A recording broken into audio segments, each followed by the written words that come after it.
Now, we're in a very significant period of time right now where we are going on what, 80 days? 1646. We are going on 65 days today.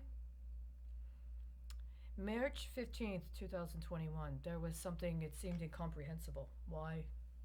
Unless you followed it and understood that it was being used in connection with other legal proceedings. In response to the original, there was a order that was issued.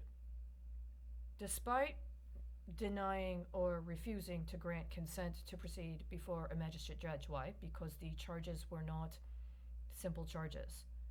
They were not the kinds of charges that one allows for presentation before a magistrate judge. And it was not exclusively a consideration of equity. Indeed, the question and the concern was assistance with understanding the criminal implications of the charges and an understanding that it had to do with the state of Texas's refusal to take responsibility for its own laws regarding organized crime and how it does not provide civil recourse for the state's adherence to federal RICO law. What did she say in this order dated for February 11th, 2020? Under the express authority, the Northern District of Texas has implemented Special Order 3-251, which provides for automatic referral of certain cases and matters to magistrate judges. This pro se case falls under the automatic referral provisions of Special Order 3-251 for full case management, including determination of non-dispositive motions and issuance of findings, conclusions, and recommendations on dispositive motion.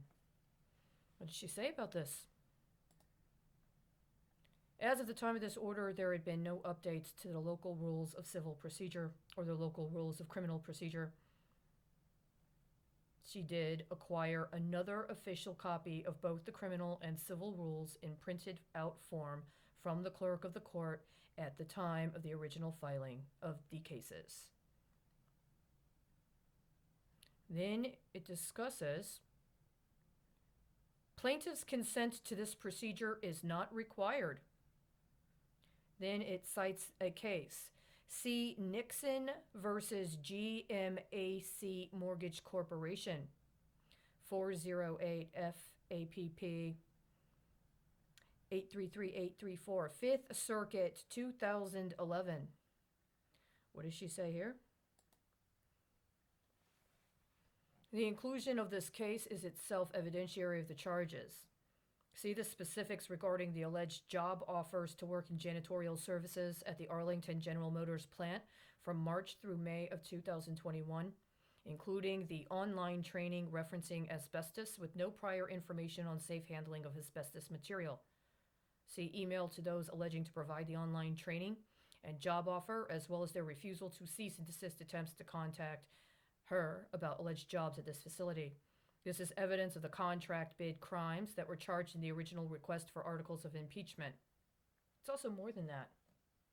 Because when she did have access to the library, she read through a case involving the state of Florida and a tax issue concerning the concerns regarding double taxation that had to do with elements that are alluded to in this case. The problem, however, is that the information now available electronically and online does not provide the kind of context that was available in the books at the library that provided information on the premier cases involved. And the case was presented to the state of Florida. The state of Florida appealed. In the manners in which the arguments and the issues were presented in the initial case, there was a consideration then of the verdict in the case that went before an appellate court connected to the state of Florida.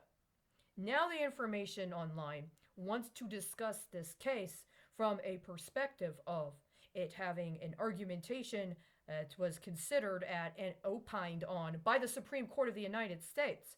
But missing from those considerations of what the constitutional issue is attempting for inclusion or consideration before the Supreme Court is the specific argument regarding situs of business operations and what constitutes double taxation. This is absolutely important, especially in the days of COVID-19, especially in the days of understanding the primary argument here. One of the major things that form the basis of the intentional pursuit of justice in this matter had to do with concepts of what the hell does co-location of telemedication services mean? What does reimbursement to multiple providers of a single telemedication session involving children mean? That's why the tax question is actually very, very important. What else does this say? Federal Rules of Civil Procedure 72 set forth the procedures for parties to object to magistrate judges' pretrial orders and findings and recommendations. Accordingly, the party's consent is not required for a referral. How did she respond? Quote, the district judge in the case must consider timely objections and modify or set aside any part of the order that is clearly erroneous or is contrary to the law. See appeal that was ready as of December 4th, 2020. That is a direct quote from Federal Rules of Civil Procedure 72. What does it say after that? This was after the 2/12/2020 motion. I'm sorry, this was around after the 2/12/2020 motion for leave to amend a complaint that resulted in the order with the two consecutive dates of 2/13/2020 and 2/14/2020. This is concerning the appeal. But the implication is that this came as a response, and then she responded. What was the response?